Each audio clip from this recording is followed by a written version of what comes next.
to know. Back in the, I'm 57. So if you think about the math, well, wait a minute. How old are you, honey? Like what, 4? 23. Okay, yeah, you're almost, my oldest son is 18. So anyways, back in the day when we were young, you could work without a work permit if child labor was like normal. And so I worked a ton of jobs. Like any job I could get, I would work, right? Because I wanted things and my dad wouldn't pay for anything, below middle income and 4 kids. Mom never worked or drove. So I had to work. So I was out riding my bike to working any job I could.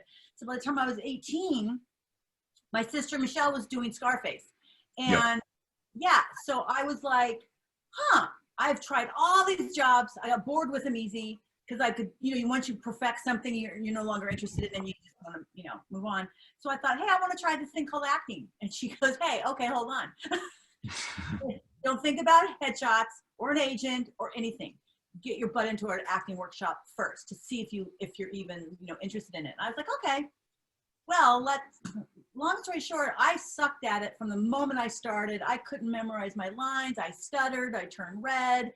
And I know the acting coach and all the other students in the class were probably going, why is this girl even trying this? She's so bad. But I was a hardhead, which is my name my dad gave me, hardhead. I was like, I'm not giving up until I can master this. 2 years I spent in acting workshop. They were expensive too. Just so I could figure it out.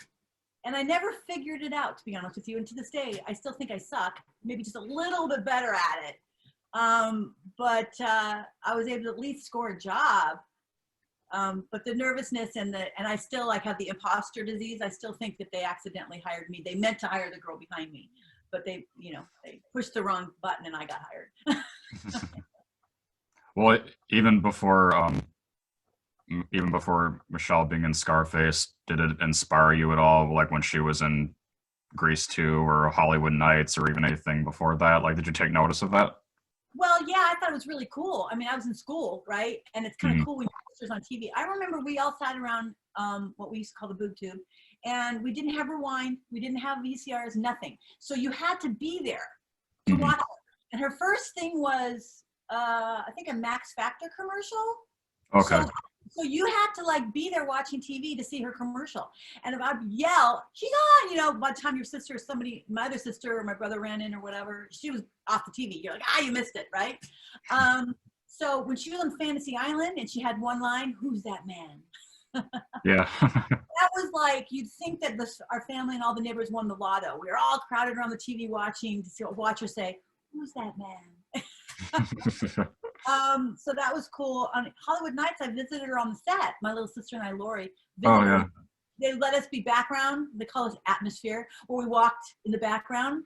So of course we'd go home and tell to all of our friends in Orange County, we're in a movie. And it was just all really new to us back then. It was such a different time back then. Remember, you had actors who were feature film actors who were considered the authentic, real, credible actor, and then the rest who did TV. Literally there was a divide there. You weren't considered a serious actor if you did TV back then. Yeah, so times are different. And so what led up to you being, because your first credited role according to IMDb is Simon and Simon. That was not my first role though. Okay. Yeah, my first role, it's actually a really cool story. Do you know John Landis? Yeah. Yeah, he's kind of an icon. Michelle was doing Into the Night. Oh, yeah. Yeah, it's a great film with Jeff Goldblum and Michelle. And I had been reading it back in the day, and I'm not sure if it's still the same, but you couldn't do a union movie or TV unless you were in the union, which is sad. But you couldn't get those interviews unless you were a union actor. So it was a catch-22. Right? How am I supposed to get the job if I can't get into the interview unless I'm in the union? So we were always lying on our resumes, always lying, making them look like you're SAG when you're really not, right? And just to get the interview. So I think I must have done that because I got it a union TV interview, and I got it. So I came home and I was living behind Michelle in her guest house above her and her husband at the time, Peter Horton's garage. I was like, oh my God, my first gig. And she was like, oh my God, we called down to Orange County, my mom and dad when they were still alive, jumping up and down. My little sister, Lori Rick, I mean, it was like Dedee finally got a job. She learned to stop stuttering. She actually didn't go up on her lines. And then my agent called me back and said, you're SAG, right? You're in the union. And I said, no, dude, remember that's been the problem. He said, oh, hold on, let me call you back. Sure enough, he called me back and said, oopsie, sorry, they thought you were already in the union. They picked the girl behind you, which is why I have PTSD with that, because she is SAG. So they picked her. So they gave me the role and took it away and gave it to the other actor. Michelle was pretty pissed off about that because she's like, that is unfair. I was pretty devastated, my family, and we were like, oh man. And then she went to work that night into the Night with John, and John heard that story and said, oh hell no, tell her to show up on Friday night in front of Fredericks of Hollywood. We're in the skankiest, littlest whore, excuse me, $10 hooker clothes she's got. I'll throw her in front of the camera and, you know, and get her SAG card. So I did that, and here's the best part. He said to me, we're going to cut you out. I'm just doing it so you can get your SAG card, right? So you're not even in the script. But after he saw what I did, he called me on the phone and he said, hey, guess what? You're pretty funny. I'm going to keep you in the movie. Oh, So I got my SAG card, and I actually stayed in the movie. And he also gave me some ADR, which is audio replacement dialogue. Yep. Those, when you hear, a red zone is for no parking or parking only. At like those over, like I did a lot of those in the airport scenes. Okay. No parking at the yellow zone. You know, I did those so he could give me extra money because I was broke to pay for the union card because it's expensive. So it was kind of an awesome beginning where people help each other, you know. And also regarding Into the Night, did you get to meet David Bowie? No, and you don't understand, dude. I love Bowie. I had pictures of him everywhere. I had to work that night. I was illegally cocktailing at a female oil and mud wrestler joint. Oh, really? Called the Hollywood Tropicana. And you're way too young. Trust me, anyone my age goes, she worked there? Illegally cocktailing. I told them that I washed my driver's license and that I would bring it next Friday. Oh. And yeah, like I said, back then, we did everything totally illegal. Yeah. Right. Can't get away with that now, yeah. And so what do you remember about Codename Foxfire? That was the same year. Oh, God. I remember I had chopped my hair off for Simon and Simon before that. So I had this short hair, which, because I played a runaway who ended up getting killed on Simon & Simon. That was a really sad story. Simon & Simon was huge back then, dude. That was like Friends, like of our day. I guess that's probably not. What is the huge show right now that y'all watch? Gosh, I don't know if there is like a main one. I guess like, I think Riverdale still kind of is big. See, I don't even know what that is. Oh, okay. I only watch like Ancient Aliens and The Unexplained. I love it. That's my heroine. I only watch Big Sky, which I'm on because I don't want to get fired because it's rude not to watch your own show. And I really support all the other actors because I love them and they're such great people. But I got to tell you, when Denise comes on, I kind of fast forwarded. I'm like, I don't want to see that. And so what was I've seen it a long time ago and it's a fun movie, but Moving Violations. You are really going back in the archives. Dude, I don't remember what I had for breakfast. See, I didn't have a breakfast. That's probably why I don't remember. Moving Violations. Are you sure you don't want to talk about Seinfeld? I remember that one. Moving Violations. I think, didn't I get cut out of that? Oh, you're still credited on it. Your character's name was Sissy. I think I got cut out of that, dude. That happened. Oh, yeah. Yeah.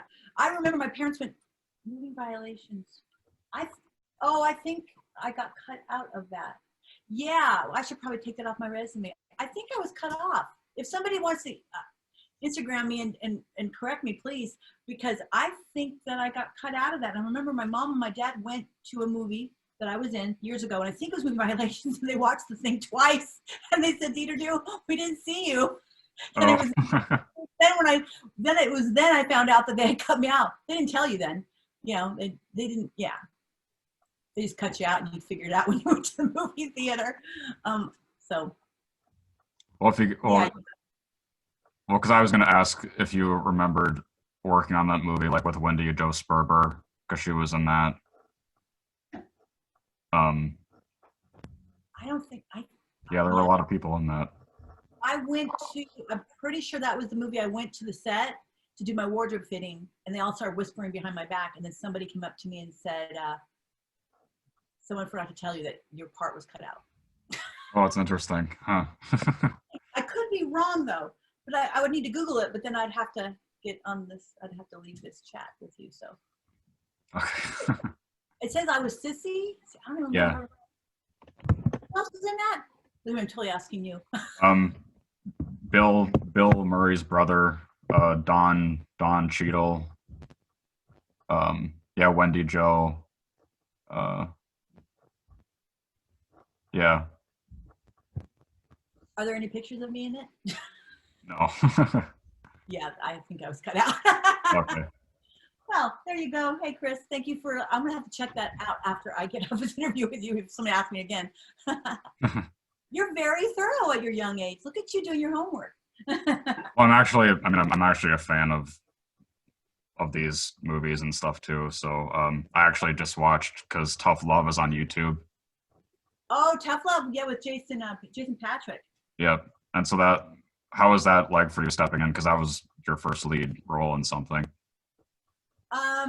That was, yeah, back then to do movie of the weeks, and after movie of the weeks were considered huge for actors, TV actors back then. Right. That was the film version of TV.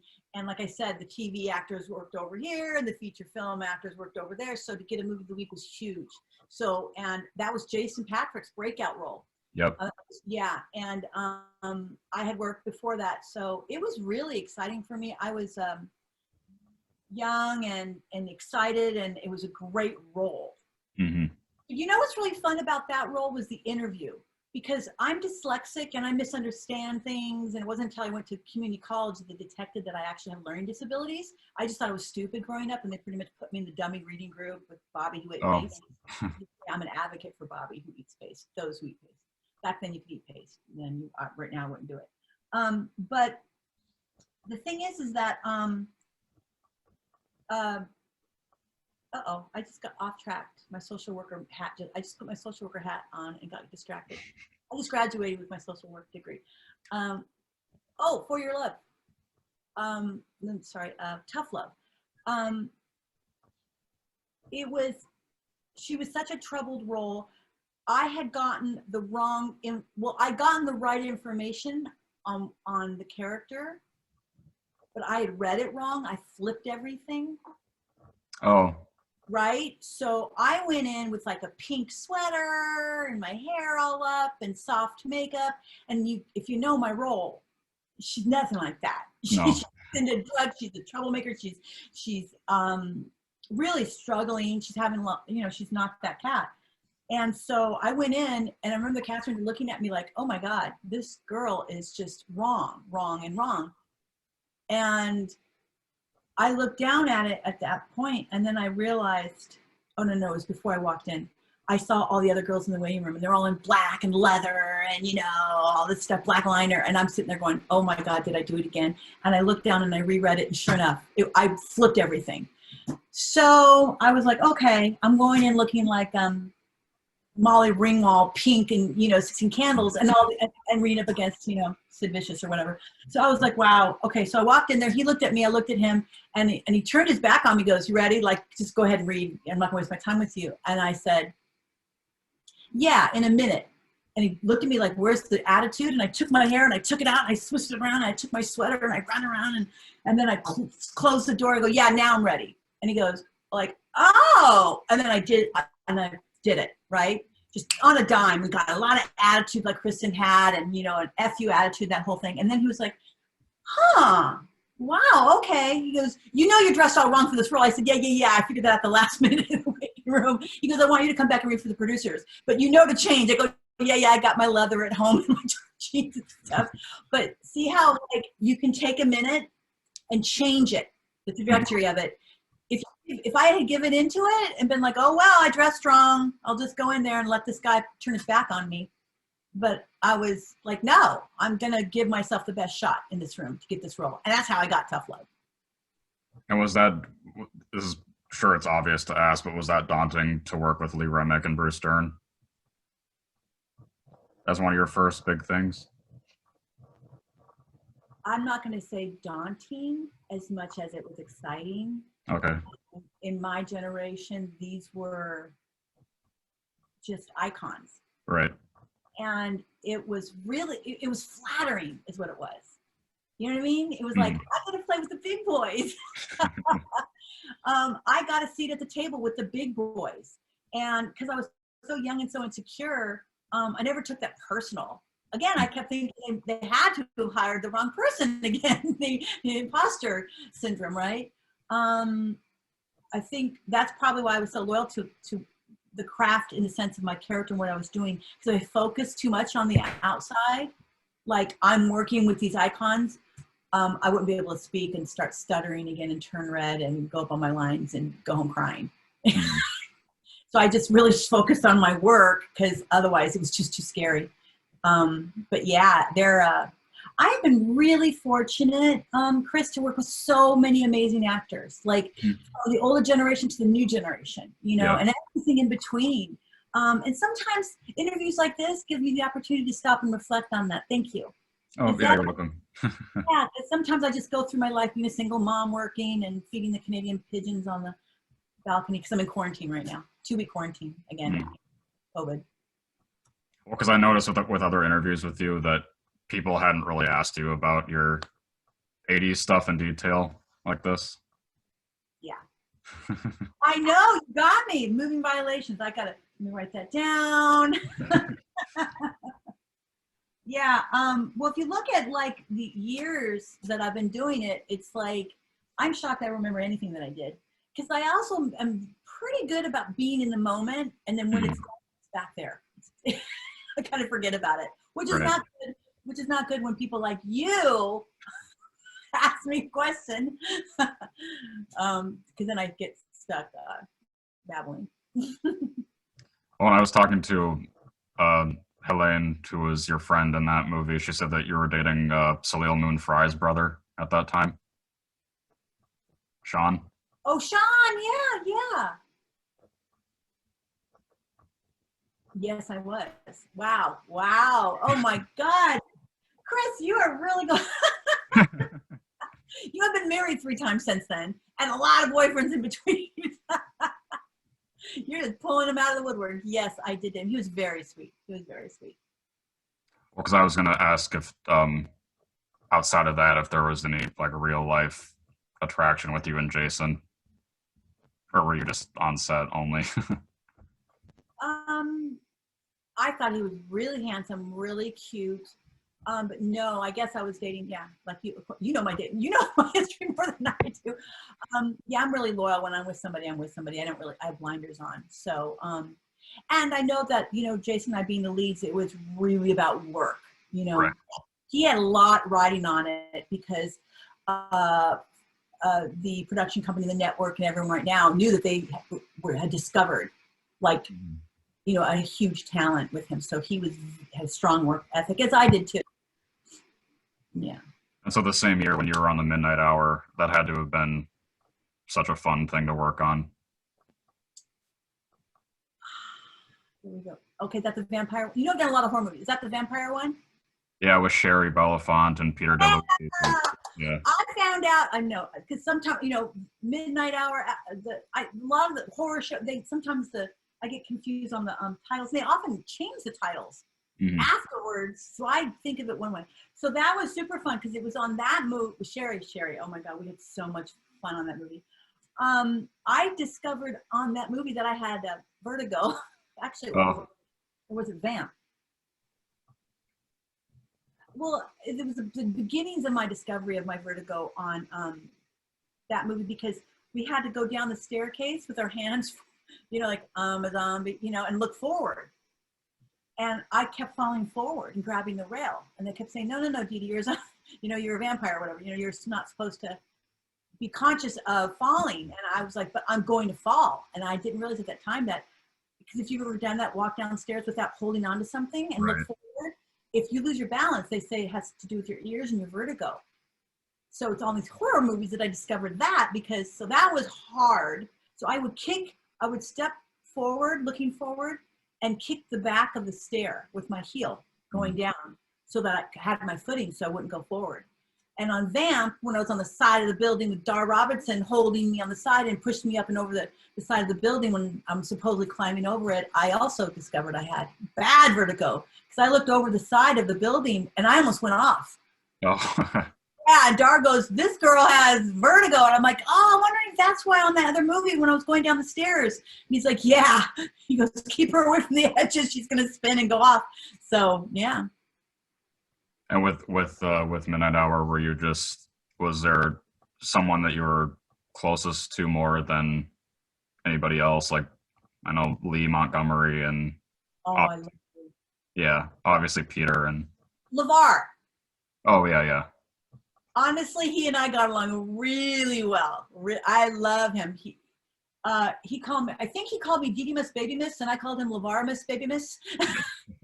Some crazy nicknames for each other. We remained friends after that for a long time, and then it's kind of sad because you work with people and then you're so close, and then you nicknames for each other, and you spend all this intense time, and sometimes you're able to remain friends later on in life, but usually people kind of branch off into other trajectories in their life. So oh, you make me go through memory lane. Yeah, LeVar Miss Baby Miss. I read for the cheerleader role, by the way, for that. Okay. And they didn't want me for that. They liked me for the other role. I was like, okay, it works. Whatever. Just work is work. The way I saw it, work was work. I didn't care what it was. Do you remember interacting much with Jonna Lee on that too? She was the other blonde, the cheerleader, I think. Yeah. Oh, yeah, we were all really friendly. I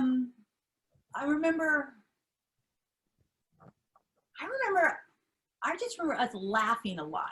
Mm-hmm. Because it was all this, like, I had the fangs, we were in this makeup. It was just such a silly movie. And we were all really young. We had a lot of fun on that. I remember getting along with everybody. I rarely don't get along with somebody unless you're just a real jerk and egomaniac. Then I usually don't get along with you. I don't like ego. I'm allergic to ego. Well, because when I talked to Jonna about it, she said there was an instant that she did where she put pennies on like the train track, that there was a scene shooting for one instance, and then she delayed the production because she put pennies on the train track and the train that was going by stopped. I don't know if you remember anything like that. Oh, I never even know. Was I in that scene? No, it was just her and Lee, but I just wondered if you knew that at all. No, I never heard that. See, now remember, we didn't have like cell phones. Right. Right? If that story was going to get to me, it would have had to have been told to me, or someone called me on the phone. Mm-hmm. And I would have had to have been home to answer the phone, because otherwise, I didn't have a phone recorder. Mm-hmm. You know what I mean? So think about like how we communicated back then. Right. You really have to be there or hear about it. So I never, because now you picture it and blast it on your social media, and the whole world knows about the penny and the production's coming to a halt. Yeah. Yeah, no, I don't. She did? Oh, I did not know she did that. Is she laughing about it now, or she still feel bad? No, that was because I asked her what the single most funny story she had for her career was, and that was what she said. So, oh yeah, then I was gonna. Did you have a lead role in one of the CBS school break specials? Yeah. Yeah. Okay, now you didn't catch me. This it was called Something About Patty. Okay. Yeah. Right. Yeah. Yes. I played once again a bad girl. Mm-hmm. Picking on somebody with disabilities, which is pretty looking back. Whoa. But these after school specials were all about teaching people about things. So that's what that whole episode was about. She was deaf, and me and this other girl, Kathleen Wilhoit, that's right, Kathleen. Oh, And we were like the bad girls. Yeah, Kathleen and I were like the bad girls, basically. I don't remember the whole story. I just remember us picking on her. And I don't remember the outcome, but please tell me that we got in trouble, like that they caught us and there was consequences for our bad actions. Because I got to tell you, yeah, the whole bullying and picking on people. Like I said, I'm a social worker. I'm an advocate for all of those people. Yeah, times were different back then. The things that we would make back then were. Now I'm wondering. I'd like to see that and to see if there was how that was handled. I'm curious. But yes, those after school specials were, again, those were really cool. You wanted to score those. right. Yeah. And when you were getting these bad girl roles, was that all your own wardrobe and earrings and stuff? Uh-oh, you froze. Hello? Oh, am I good now? Yeah. Okay. I was just gonna ask, when you were like in some of the bad girl roles that you played, was that like your own wardrobe and like your own earrings and stuff? Yeah, a lot of times it was because That's what cool. I like my well, like today I have be kind. That's nice, yeah. Yeah, right. I'm a bit of a like kind of hippie kind of rocker, a little bit of hippie, spiritual. You know, like I said, I don't like ego. But I kind of like the Johnny Depp look. I mean, I kind Mhm. of like. It's just kind of cool. It's a I don't really care look, but you know you took some time to make sure it looks good to Right. look like you don't care. So I would dress like that in real life. So they would use some of my wardrobe because I would go in as the character and the director would say, "Oh, I like the way she looks." So the wardrobe would sometimes bleed some of my wardrobe into it. And then what would happen was after I would do the gig, I would say, "Hey, can I have?" And I would adopt my character's wardrobe, which I would then keep wearing, and then it kind of everything bled into each other. Mhm. So it's a And, compilation, yeah. and another movie that from that same time that I've never seen you be asked about that I like is Dangerously Close. John Stockwell. Nikki, Yep. that was. I just remember. You know, it's funny that it's weird the things that we remember about things in our past.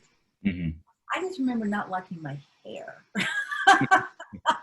My big memory is not liking my hair. I remember being really upset every time I went in front of the camera. Nikki was another character that I think she was just all I think she was all jacked up for some reason. I don't remember why. I'm not quite sure. I remember going down the stairs again. What is it with me and stairs? I remember not liking my hair and going down the stairs, and John Stockwell's character walking by me, and him goosing me from behind. I don't know if you know what that means when they grab your butt. hmm And I was going to swing back and slap him, but he also wrote it, and I think it was, yeah, I didn't think it was a good idea to slap him. Right. Because remember, I worked as an illegal cocktail waitress at Hollywood Tropicana with female oil and mud wrestlers, so I worked with the whole male clientele. So I'd have drinks over here, and they would grab you, goose you, and I'd kick them, kick them with my feet. So my knee-jerk reaction when goose the scene was to kick them, but I didn't. Yeah, I can't. And then we had a beach scene. I think my character played drunk or something. And so when you got the role in Vamp, was that really involved? Vamp is my baby. hmm Vamp is the very first starring role in a feature film. Yep. Richard Wank. Oh, I love Richard Wank. He wrote, produced it, and directed it. And Chris Makepeace and I, and Getty. I love Getty. That Vamp was and still is my baby. There's nothing like your first starring role. And I loved Amaretto. I loved Amaretto because Amaretto was just all about love. Yep. Building is on fire. Vampires are running all over the place. And she's just still sitting there talking to Chris Makepeace like there's nobody else in the world. I just love that about her. And her name, Amaretto, I mean, come on. I just love that movie to this day. And I love her, and brings up really fond memories. And there's a huge, huge following to this day. I still get people saying, I love you in Vamp. I'm like, they're like in this Vamp club or horror film clubs, and Vamp's like right up there as a classic. And I'm really honored to be part of that. I think that's really exciting. I try to tell my boys that I am cool, and Vamp is a good example of that. And they're like, yeah, whatever. They've never even seen it. They've never seen it in my work. They're not interested in their mother as an actor at all. They said it's weird. Oh. Well, I don't blame them. It's weird. They're like, no, they don't even watch their Aunt Michelle. They're just like, nah, that's too weird. Well, I have to ask, what was it like for you working with Grace Jones? Grace, okay, here's the box, and Grace is always on the outside of that box. Yeah. Grace does Grace, whatever that means for Grace. And she's beautiful. She's very talented, very eccentric. It was never a dull moment. You never knew what she was going to do. And we have the making of Vamp, which tells all the stories about Grace, about like, about like her wig and the people that she hired to, well, there's a thing called continuity in a movie. So when you're shooting a scene, it's important that the length of your hair stays the same. Mm-hmm. Because otherwise, when you're doing a movie in the period of like 5 minutes in the scene takes place in a 5-minute span. If your hair just starts shrinking and you don't see anyone cutting it, it's a little odd, a little distracting to the scene. And the people that she hired, for instance, did hair in New York and were fabulous hair people, but had no idea that you don't just trim a wig in between scenes. And so Richard would be like, get those people away from her wig. And I'm like, what are they doing? They're like trimming her wig. No, continuity. You can't change the middle of the movie, the length of her wig, unless you have a scene where somebody cuts it. And that was never in the script because she's a vampire and she was killing people. Her dance was so interesting. Yeah, right. Yeah, we didn't know, by the way, what her dance was going to look like. We had to shoot our reactions to her dance without ever seeing her dance. Oh, mm-hmm. So it was so fun because Richard had us do a whole bunch of different reactions.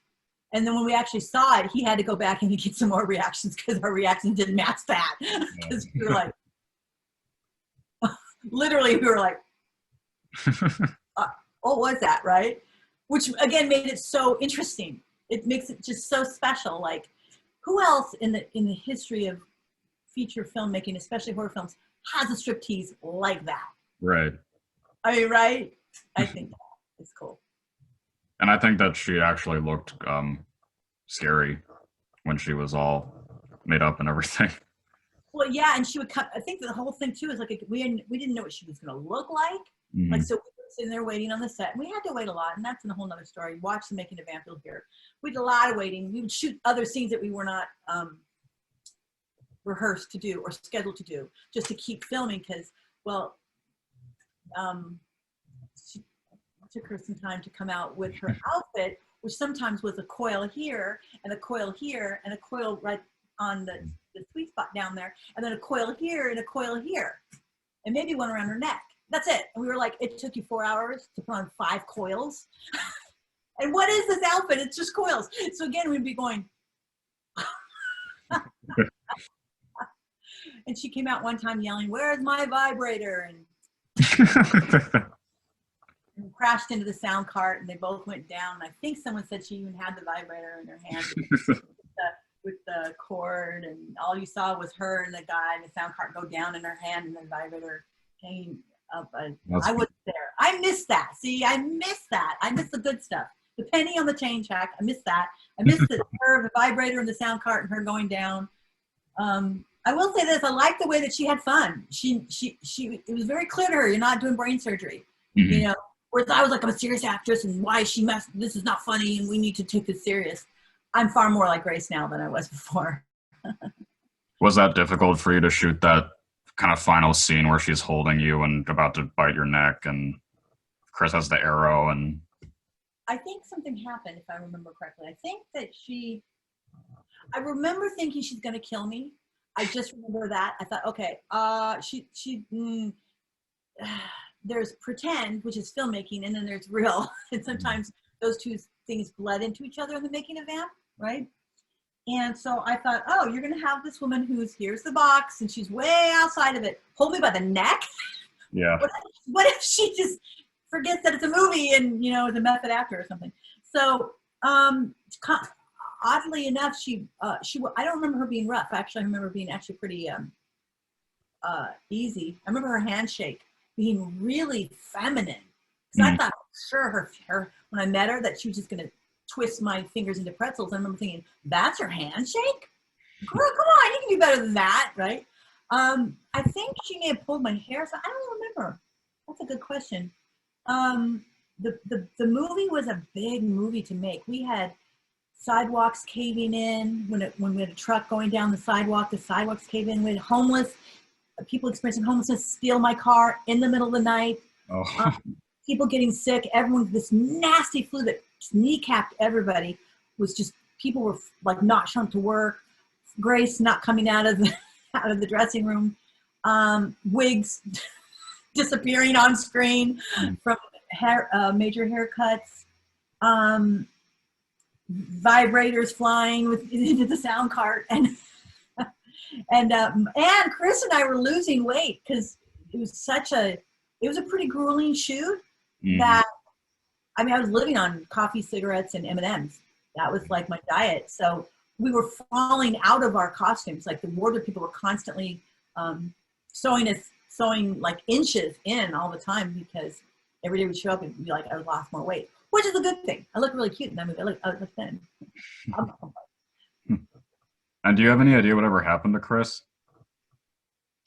No, unfortunately, just like all of the amazing people I've met in my journey as an actor.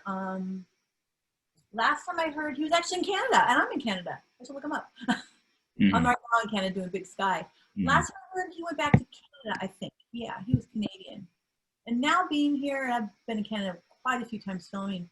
It's just a beautiful, beautiful culture of people. Canadians are amazing people. Like, I love it here. I love it here. Makes for a beautiful backdrop for a Big Sky, too. What it's supposed to look like on Canada. And so, yeah, the year after that, what was it like with the all-nighter with Susanna? Oh my God, Susanna and I and Joni. Oh my God. Well, it's funny because Susanna's mom directed it. Yeah, so they were like a team, and then Joni and I were a team because we were just crazy. It was like crazy met crazier. We were just freaking frat. When I met her, she was having trouble with her boyfriend. So I literally, with some trash bags and her suitcases, moved her out and moved her in with me. I had a single apartment. It was like a single with a hot plate and a bathroom. And I moved her in with me. We were freaking frat. I love Joni. Yeah, that was fun. And Val, my character Val. Yeah, because that was one of Joan's like kind of first movies too, before she was really big. Joni, I think, was on Saturday Night Live or something before that. Oh yeah, that's right. Yeah. And did you get to meet Pam Grier? Yes. Well, Pam and I worked on. Pam wasn't in the all-nighter. Yeah, it says she is. Oh. Chris, you were just busting my balls. Oh my God. I thought Pam and I did another movie together. Okay. See what happens when you turn 57? Things start not working so well. Are you sure she wasn't in Codename Foxfire with me? You're sitting there staring at my resume, aren't you? This is not fair. I'm right? Yeah. Oh, yes. I haven't completed. Okay, you're gaslighting me now, okay? Friends do this to me all the time. Mom, you told me that I could stay out later. No, I didn't, did I? Oh, Pam, I remember Pam and I, we were really tight there for a minute. Again, yeah, great times when you're working together, and then your life's kind of just, we're ships in the sea, I guess, right? You meet people again. It's a small town. At least, well, it is in LA, but I'm in Canada now, which is kind of a big town.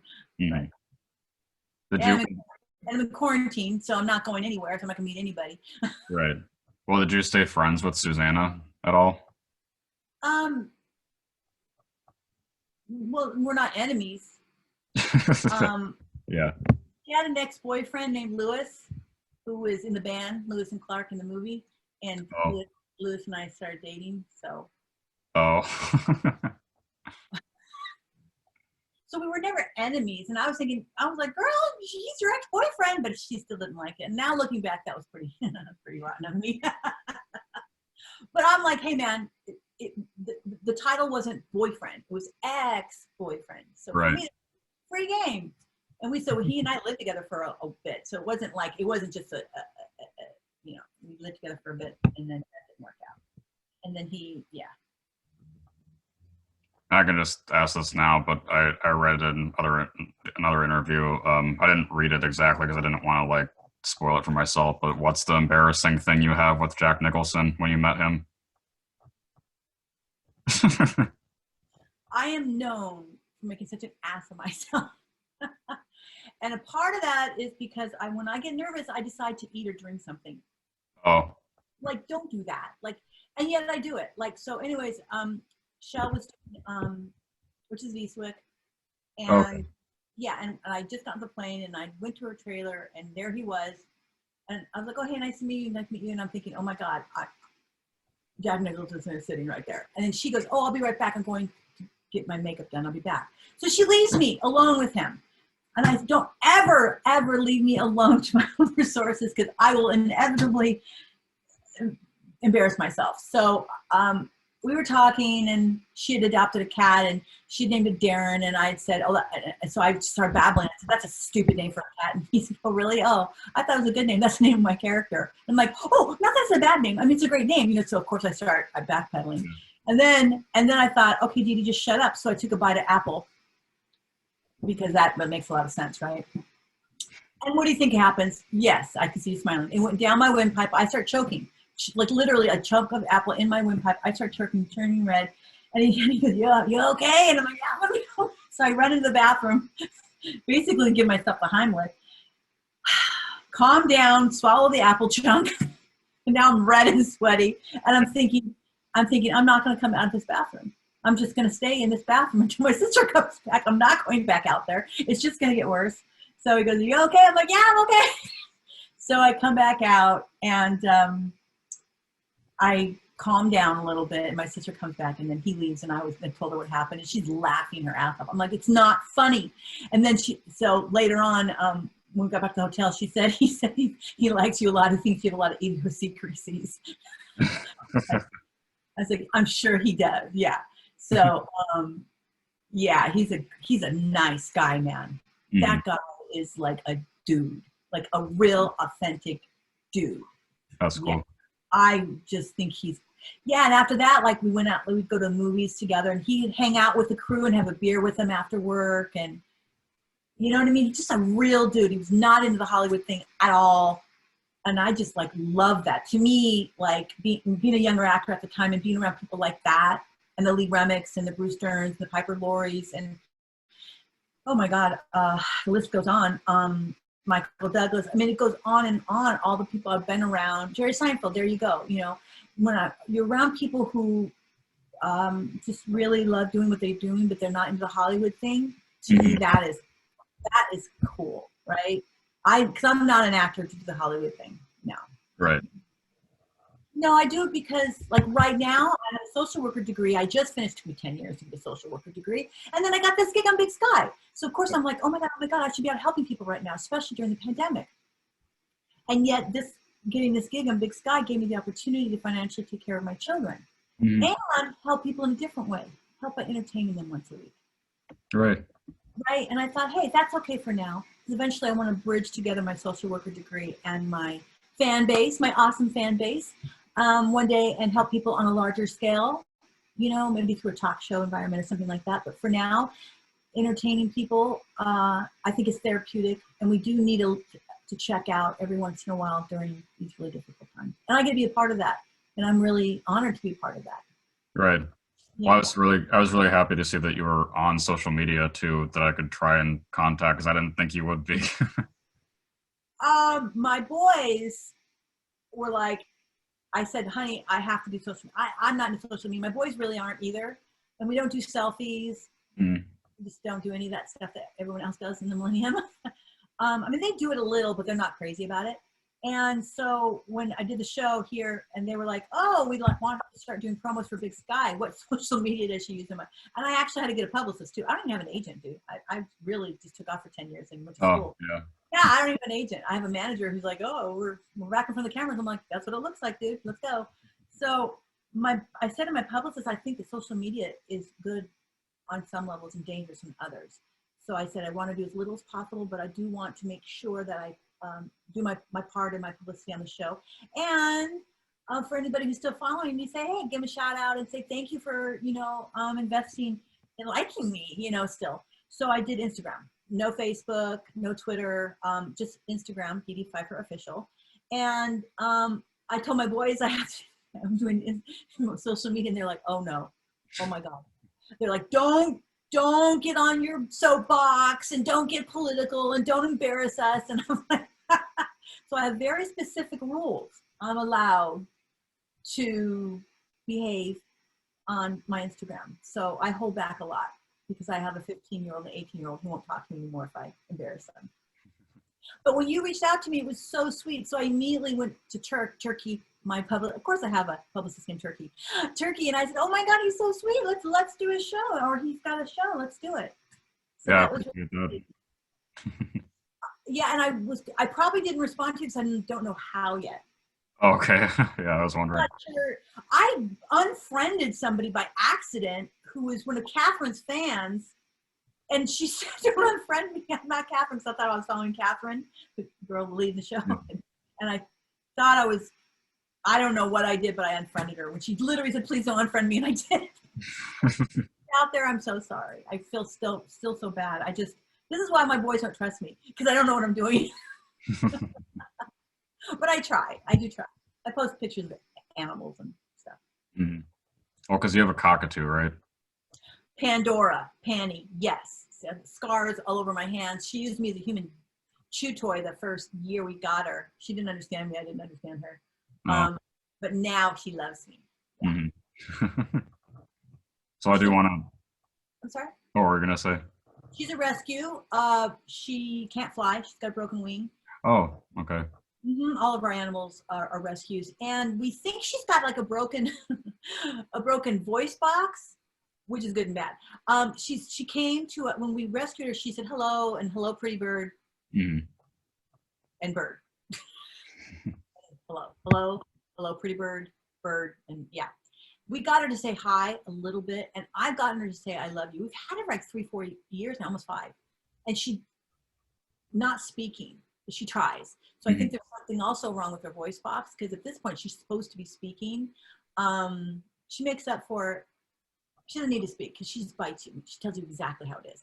Our cockatoo does not stay in the cage. She's only there at night to sleep because she has to be covered up, no light. Yeah. And during the day, the only time her butt is in her cage is when she bites me, because then she gets a bird timeout for 10 minutes. There's a cockatoo running around the floor, and she climbs up everything, gets under the covers with the Rottweiler rescue and the cat rescue. And yes, they all cohabitate. That's cool. Yeah, I wouldn't have it any other way. They know I'm not playing. Like, you guys are going to get along, or someone's going to get it. Right. The dog and the cat are afraid of the bird, to be honest with you. And they should. Cockatoos they don't mess around, man. Those beaks, the power in the beak, you'd rather get bit by the Rottweiler than the cockatoo, I promise you, any day. Yeah, not that she bites, but. So I think it might be, in my opinion, what your darkest role was in anything was Brothers in Arms. Yeah. Was that a tough? How did you know that was the darkest role? That's crazy that you just picked up. I did a lot of work, dude. I did a lot of dark work, but that by far was the worst. Was that a tough approach for you, that doing that role like that? I think what was hard about that one was the location there in the snow and not proper wardrobe. Oh, yeah. I was smoking as a vegetarian, so I had no blood flow, so I was constantly turning blue. But when I say was, I don't smoke anymore. Yay! That's right, and I don't drink anymore. Hey, sober. # sober life. Almost 3 years sober, and no smoking. Almost 2 years. That's great. Yeah, there you go. Got to clean up my life, right? That was hard when you have a man holding you down and then the other man is supposed to be raping you. Mm-hmm. And you're portraying a real story. That jacked my head up. I'm not gonna lie to you. That Right. messed my head up. But especially because there was an accident during the scene. He was supposed to pull my jeans down, but not my underwear. And unfortunately, he did one swift move, and I was exposed to the whole crew. Luckily, it was small.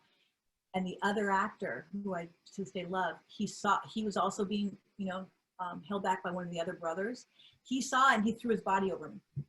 Oh yeah, that's great. Yeah, and I didn't realize till years later when I started doing therapy that was a very traumatic event. Mm-hmm. Although an accident, very traumatic, and I didn't realize how it had really affected me. But I have a real tough dad. I had a tough dad. I still do. He's still around us in spirit. But he was, man from the farm in North Dakota, chop your finger off, keep going, stitch it up with a needle and thread, shove it in a whiskey bottle and move on and stop your belly aching along the way. I definitely got his genes because that could have kneecapped me as a woman. Right. It messed me up. Don't get me wrong.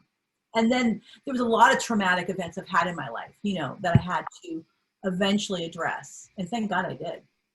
But there was a lot of people didn't understand back in the day, and probably up until recently, really how significant trauma does a job on somebody, and that addressing it in an effective way is really important. Right. Yeah. And just saying, buck up, get over it, didn't hurt. That doesn't really work so much. Is that really the only bad experience you've had on any kind of set? And again, that was an accident, so I'm not blaming anybody. That was not at all intentional. I mean, I got smacked in the scene. It was a girl was supposed to, make it look like she smacked me. She really smacked me. I mean, stuff like that. Actually, that was more shocking than anything. I was, wait a minute, are we acting? Why did you just hit me? Anything else that was, what was the word you used? Which, traumatic or Yeah, what? or like bad experience or Bad experience. While working? No, I think I would say that was probably, I had to say that was, it's funny that you mentioned that because I blocked that movie out. okay. Not because of any other reason other than it's a tough one. Yeah. And so let's see. Oh, so when you were in Frankie and Johnny, did you have to go through a whole process for that too? Or like where you did Michelle kind of help you with that? No, I read for that role. Okay. It's funny. People like to think that I've never read for my sister's movies or David E. Kelly, my brother-in-law, now boss, which is so weird. I read for his shows. I just didn't get them. Listen, there's no nepotism in this family. There's really not, Yeah. Yeah, I read for roles and just didn't get them. I mean, they were like, the feedback was, you were really good, but you weren't right for the role. And guess what? I respect that any day.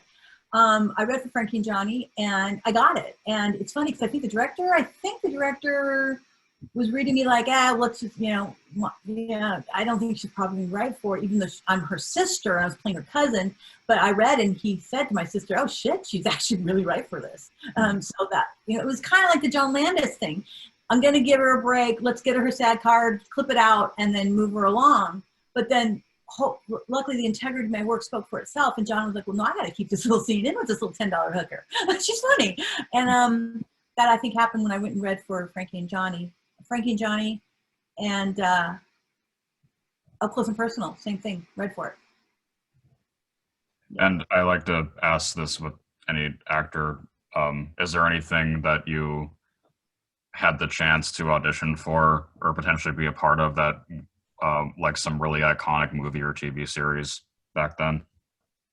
Yes. You mean that got away? Yeah. There's a lot. I mean, do you have all day? I read for a lot of stuff, and didn't get, as you can tell, a lot of them. But I also then did score some. I would have to say, when I read for Jerry Maguire, Oh, I had no idea who the director was, and I, at the time, wasn't the kind of caliber of actor who got the scripts before you went in.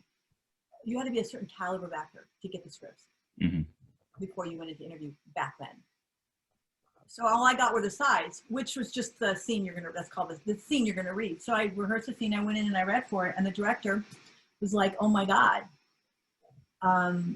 you're very good. And I said, oh, thank you. And he said, so when you read the script, I said, oh, I'm sorry, I had never read the script. He said, excuse me, what? You just gave me that performance and you never read the script. I said, I never got the script. So he was like I was right up there. You know what I mean? He was jumping around the room and looking at, when I was acting, he was looking at me like this when I was acting. And I was thinking, oh my God, that's awesome. I might get this role. And then Renee came in and I was blown out of the water. Happens all the time. But you know something? I'm a fair player. Renee kicked ass in that role. Renee, I would have done my version of that. It wouldn't have come near what she did. You got to take your hand off. Man, did she just tear that role up. So I'm always about let the better woman, man, they, or whatever, get the role. For sure. You know, come on, man. You got to stop that stuff. Because if I'm the right, like, honestly, okay, you want to go there? I bet you she could never have done what I did with Amaretto and Vamp. Ooh. There, that's fair, right? yeah. She would have done her version of Amaretto. So sometimes, you know, it's just like, I'm into energies, and so I wasn't meant to get that role. She was.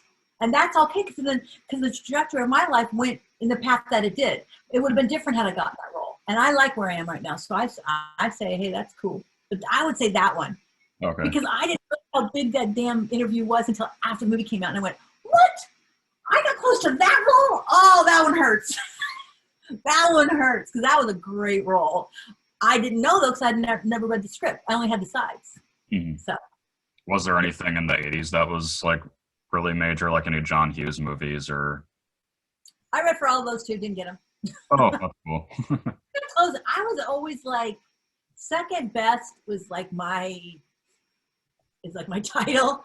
And I think it's what kept me in the running, me not giving up. Because I didn't get a lot of roles, but I got close to a lot of roles. So I remember my sister in particular and my family and friends who supported me would say, oh, you get so close, Dedee. Oh, you get so close, you know, right? It's like passing third base and then just walking off the field. Like, come on, just come on. Right. Okay, a good example, Seinfeld. Oh my God, that show gave me a nervous breakdown. I read for so many roles on Seinfeld, a handful, and never got them. We really like her, but we went with somebody else. Really liked her, went with somebody else. So when they called me for the role I ended up getting, I said to my agent, why do they torture me? They never pick me. Why? Well, they're just gonna say no again. They're like, Dedee, they're not gonna keep calling in somebody they don't like. They don't call in people they don't like, but you're not getting it because you're not finding the right role for you. But so I was like, okay, fine. So I went back in and I got it. But guess what? I got a great role. Yeah. I got that was the role where Jason Alexander, everything right happened with him. That's a cool role, right? That was fun. Not to say all the other roles that I read for were not, but this one was kind of cool, right? Yeah. He got the girl, he got the job, you know what I mean? Everything happened awful with Elaine. Everything, it was called The Opposite, where Elaine had the worst luck and then Jason character got like all the great, he got everything happen for him or whatever. So, and I got to be part of that. So that was fun. I did just watch your scene again in Falling Down. That's a fun. Oh, Sheila, the whammy burger. Yeah. Okay, that's another one that I really love too, by the way. I love her. Because, well, I was offered that role because I had read for Joel Schumacher in a show called Malibu 2000. Okay, here we go. You want to go? Let's go. Okay, I read for a thing called Malibu 2000 with Joel Schumacher. Again, I didn't know who he was at the time. And I didn't get the role. It was a series that didn't last because you know who got it? Drew Barrymore. See what I'm talking about? I get so close. So he said, I said, I really like you, but I'm going to go with Drew. And I was like, he was like, I want to give you this, there's no such thing as a small role, only small actors, but there's a role in there I think that you can do something fun with. In this movie I'm doing called Falling Down. I was like, oh my God, that's exciting. Oh, and by the way, Michael Douglas is a star. What? Really? All of a sudden, there, you know, so I was like, oh my God, I scored a role in a movie with Michael Douglas. It's not just in a movie with him, my scene is with him. I'm like, and Robert Duvall, and I was like, oh my God, here we go. So I go into the wardrobe fitting, I'm so excited. And they put this hamburger on my head. And I'm like, are you joking me? I finally score a role with Michael Douglas, someone so huge, and I have to wear a hamburger on my head? And I was devastated. So then they give me the Whammy Burger employee and the little Whammy Burger thing saying Sheila. And I went home and I had some soul searching to do. And all of a sudden, I was working with this amazing acting coach called Roy. His name was Roy London. And he was like, no, that's not how we play it, Dee Dee. Come on. So we scored the role. Nothing to do with the hamburger on my head. Actually, it had everything to do with the hamburger on my head. Because what I did with Sheila was I played her as this girl who's just so frustrated with her life, and she's working this 9-to-5 job at Whammy Burger, and she feels that she's like Bonnie, and she's waiting for Clyde to come save her from this horrible existence in her life. So that's how I played Sheila. So when he came in, she was going to have some fun. And that's what I did with that role. And I think if you heard my interviews on it, there was a part when he pulls out the gun that Sheila screams, and he's got a gun. And I literally like light up. Everyone else hits the floor, but she almost has like an orgasm because that is Clyde, right? And he's got a gun. So Joel Schumacher started laughing hysterically, jumped out of his chair, and Michael Douglas looked at me like, oh my God, what is she doing with this role? They loved it. They loved it. They thought it was hysterical. Unfortunately, because we filmed it during literally right after the riots, the tempo of the film got even darker than it already was. Oh. It was about, we literally, do you know that we went to go shoot, we were going to shoot my scene the day after the riots. Wow. The days when the riots happened, I was waiting for my set call to go down in Compton. Wow. To film this scene. But Yeah. the movie had everything to do about that. So they, of course, canceled it, and I drove a Bronco because they were like, well, we still might film. I'm like, dude, it's World War III. What are you talking about? And I drove a Bronco. I'm not going down there. You're going to find another Whammy Burger girl. I said, no. And then they were like, I said, have you seen TV? And they were like, oh, God. So we postponed filming, of course, for probably about a month. And we did finally go down and film, but there was, it was in the ruins with the National Guard all around us. Right. The tempo, the feeling was really dark and really sad. The riots were so sad. So they removed that part of my character because it just was not really appropriate and a bit tone deaf considering what had just happened.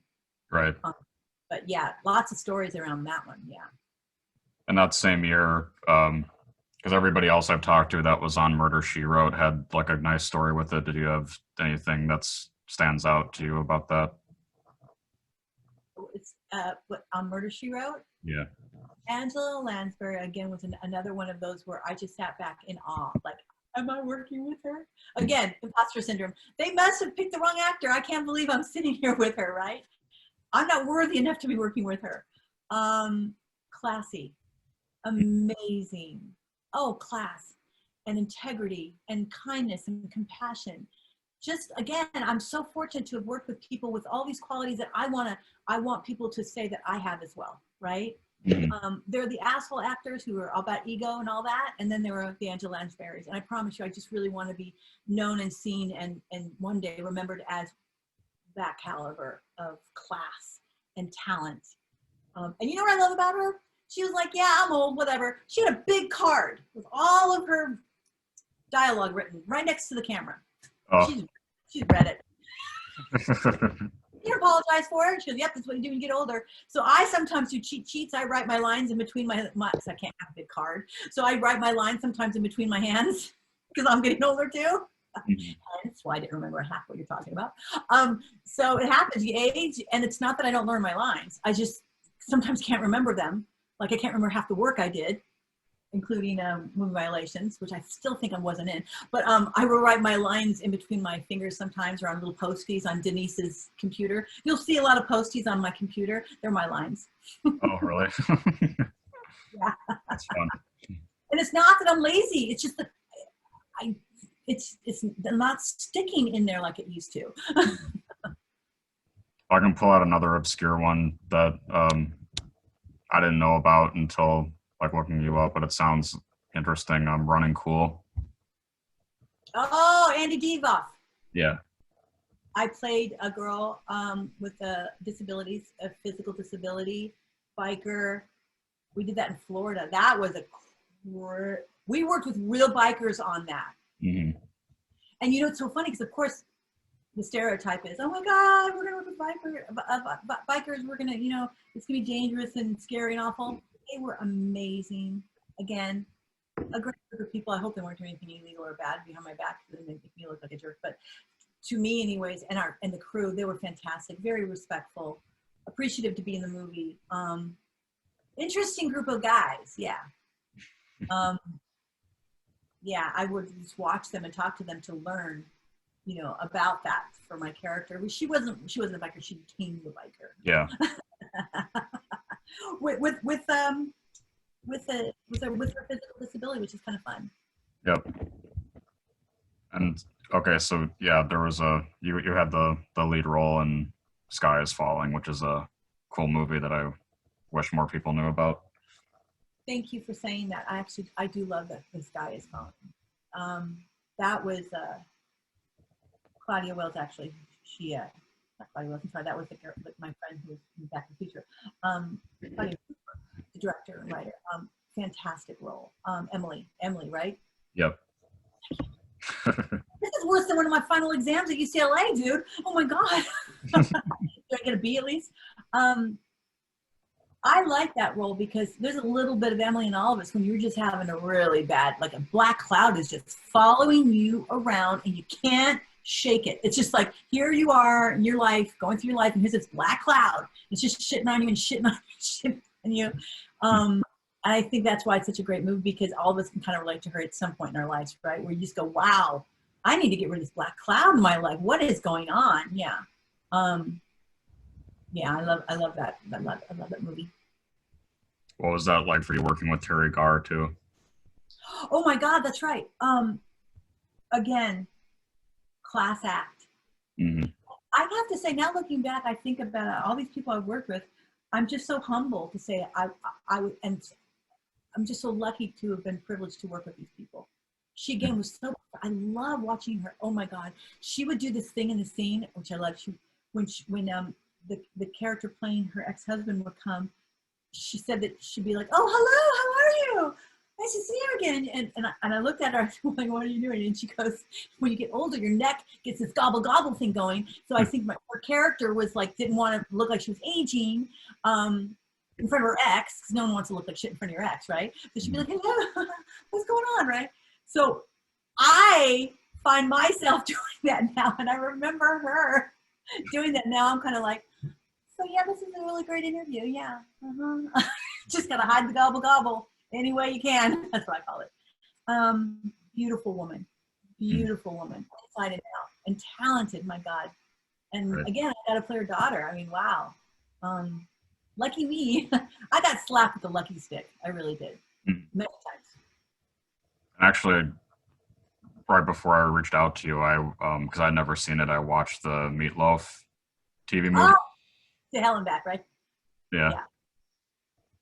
That was that also just really fun to do? That was a lot of fun because I had to age 20 years. Yeah, right. So I could wear all these different color wigs because she was very out of the box with her looks. She was always changing her looks. So the actor was so fun.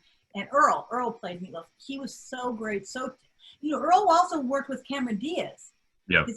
Yeah, and so we were doing our movie, Held Back or whatever.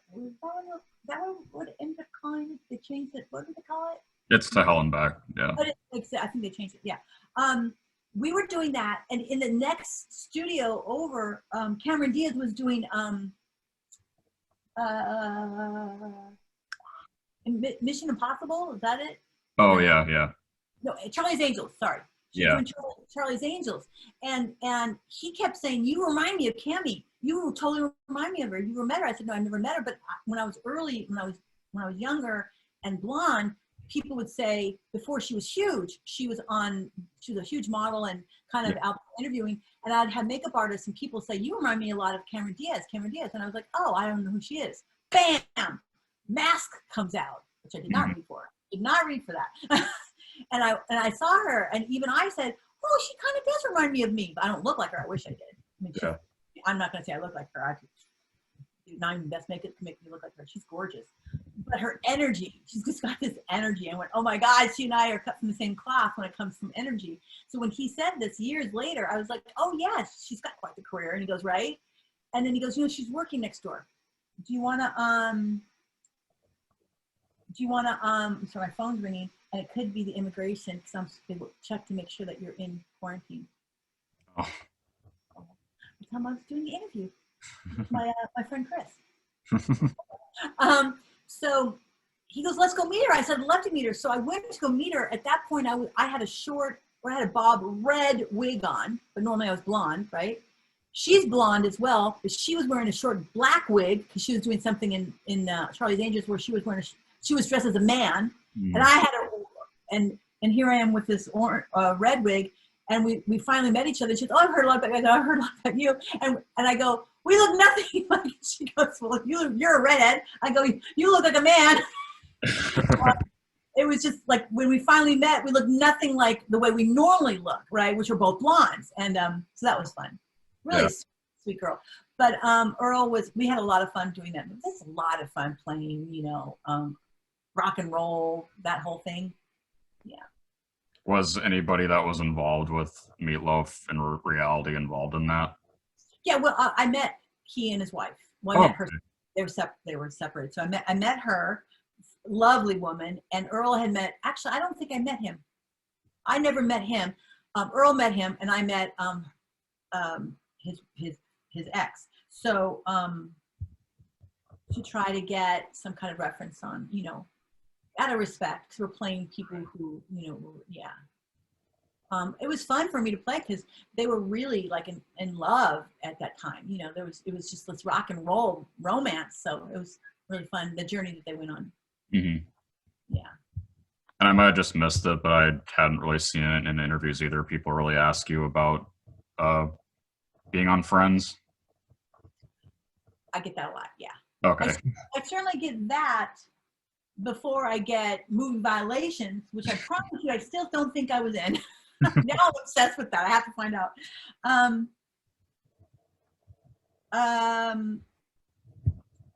Oh, Friends? Yeah. I'm distracted. My phone's ringing again. If I get kicked out of BC, Canada. Oh no.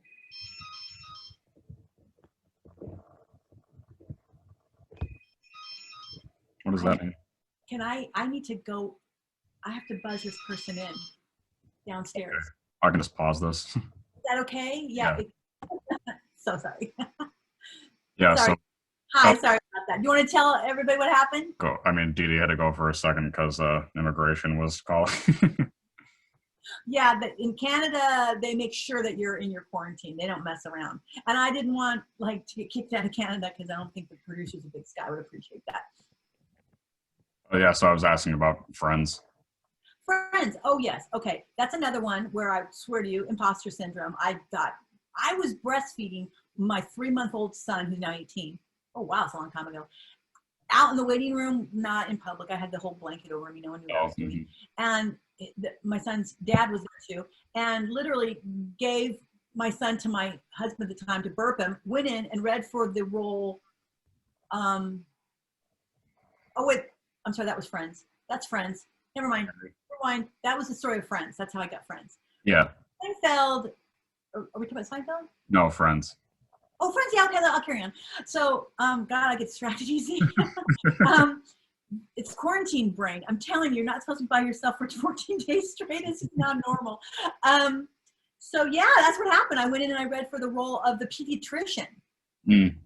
Right? And then the cashier just said, that was really good. Will you read this other role? And I said, sure. And it was the role of the perfect girlfriend for Joey. So I went back out, memorized the lines, and went back in, read for it, and I got it. And I swear to you this day, I don't know how in the heck I did that.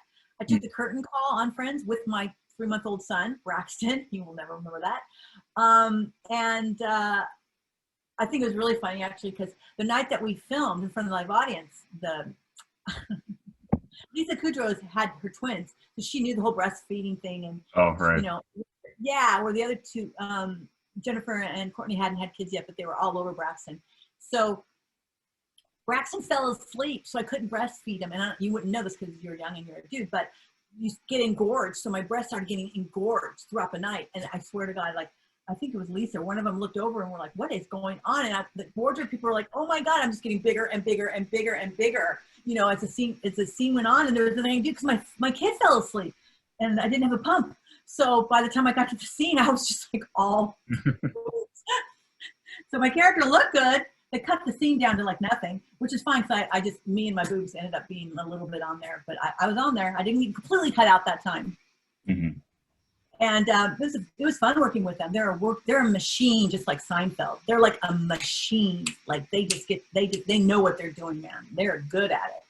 And I, again, just kind of humbly tried to join them. Still always wondering how in the heck I got the role. In regards to the various major TV shows that you were on in the like mid 2000s, do you have a favorite one, like Dead Zone and the different CSIs and Wanted? Like, do you have a favorite one that you were a part of? Oh my God, they were all so great. Dead Zone, people love that one. Oh my God.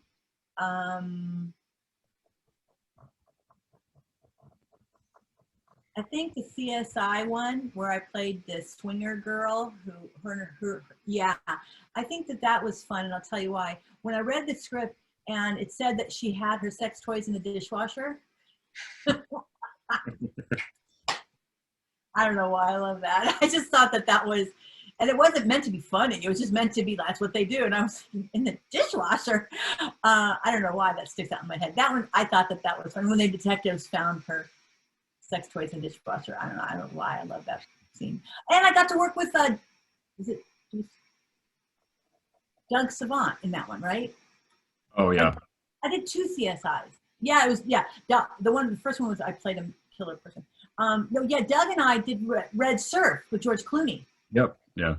So it's so fun years later to play the sex couple, the swinging sex couple on CSI. See, I love it when people's ships in the sea, they come back around and they meet each other in time, is meant to be, you will. That was fun. He's so sweet. Doug is so sweet. What about when you were on Supernatural? Supernatural. Wait a minute. Was that the one? That's the one where I ate his face. The kids, the cute kid, the lead's face. Yeah. It's a horror series. Yeah. With the 2 cute young guys, right? And I played, didn't I bite his face, eat his face? I have a lot of followers on that. I'm going to probably rewatch that. I remember when I did it thinking, all my roles, I try to create a sexuality with them. Okay. I try to underscore them with some kind of sexuality, because I think it's like my little hidden thing that I try to do. I do remember in that role thinking that it was perverted if I did, because I'm an older woman, he's this younger lead, cute, and I think I had to bite his face or something. I just remember thinking, nah, I don't think this is a good one to get all to underline it with any sexuality, because you're going to come on like a big pervert. I think, don't I bite his face, I think? I remember just the blood all over my face and going, oh, wow, yeah. It's kind of crazy. Yeah, that's right, yeah. There's pictures of it in your character. Yeah. Yeah.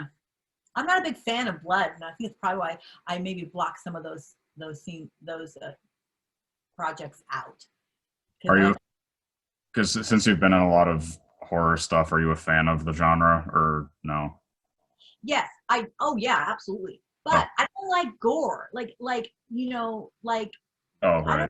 I don't want to see his head cut off. That's just gross. And the blood spurting out? No. See, to me, that's gross. Mhm. I like to be shocked. I like to be scared. Scare me. I like spicy foods, crunchy foods, and to be scared the shit out of me, right? But don't gross me out, you Mhm. know? Yeah. Um, and also, I love throwing humor in there because to me, it's like a sweet and salty mixture. Being scared and laughing, they go together like Right. sweet and salty. You know what I mean? They go together really well. Because you need that break, right? When you're scared for an hour, you need a break to kind of either take a breath or laugh or I appreciate those moments, and I also love laughing. I think because laughter will keep you alive a lot longer than being sad. Mhm. So I guess one of the last things I can ask you is what, because I like to have one of my last questions be for every interview I do, just to ask like, what do you want your legacy to be in terms of your career? That's a really beautiful question. Chris, you are a really good interviewer. Can I just tell you that? Oh, I'm thank you. so excited about your future. You're really good. And I get interviewed a lot, and no one's ever asked me that question. And Mhm. that's an important question. I think to answer it would be to answer it in a way in which the way I try to live my life. When Mhm. I leave a room, I have to ask myself, when I leave a room, do I want people to say, wow, what a bitch? Or that is a foul individual, right? Or whoa, what a chip on her shoulder. Who crapped in her cornflakes today, right? What do I want them to say when I leave the room? And when I leave a room, I hope, or leave an interview for that matter, right? Do I want people to say, oh my God, that was fun? Or that was a light in my day? Mhm. Um, or wow, she seems like she really cares about people. Like there's a genuine quality of compassion. Just hopefully anything positive. Leave the room a little happier space than maybe when I came in. And we do have control of that. That doesn't mean you're going to like me. Actually, I think that people like me, I can really especially if someone's really angry. They hate people like me. And I get that. Listen, when I'm in a foul mood, I don't want to be around Miss Happy for at least too long. But I know that's about me, not them, right? So I think I would like my career legacy to be similar in the sense that hopefully people who work with me know that I have a strong work ethic. I care about the whole package, not just my performance, that it is a team sport. There's no I in acting. A lot of people think that there is, but there's not. I'm Mhm. well aware that the crew does the hardest job by far to make us look good. They're there before we show up and they're there afterwards. And I appreciate that a lot. And hopefully, in all my performances, I entertained you for that hour or 30 minutes or whatever it is, right? Hopefully I allowed you to escape a little bit and people remember me for that saying, I liked her in that, or boy, I hated her in that because her character was such a jerk. Good, okay, I did my job. You're not supposed to like this character, right? Or wow, I really liked her in this because A, B, and C. But also because I'm not finished yet. Yeah. And I do want to create a show that involves the lens of a social worker and my fan base together to help people on a larger scale. Mhm. That I hopefully will be my legacy because that I'm not done yet. When it Right. comes to being in your face. Well, thanks. This has been really fun for me. Thank you. Me too. Thank you so much. And I'm so sorry about the Oh, it's okay. hiccup. But this is why Canada has very low numbers. They ain't playing, man. You're quarantining. You don't go anywhere. I can just pause this quick. I can cut this out, but well, thanks. I'll be sure to, once I get this uploaded to YouTube, I'll send it to Turk and have him send it to you, and I'll share it everywhere that I can. Okay. Thank you so much. And just let you know, I don't watch my interviews because Oh, okay.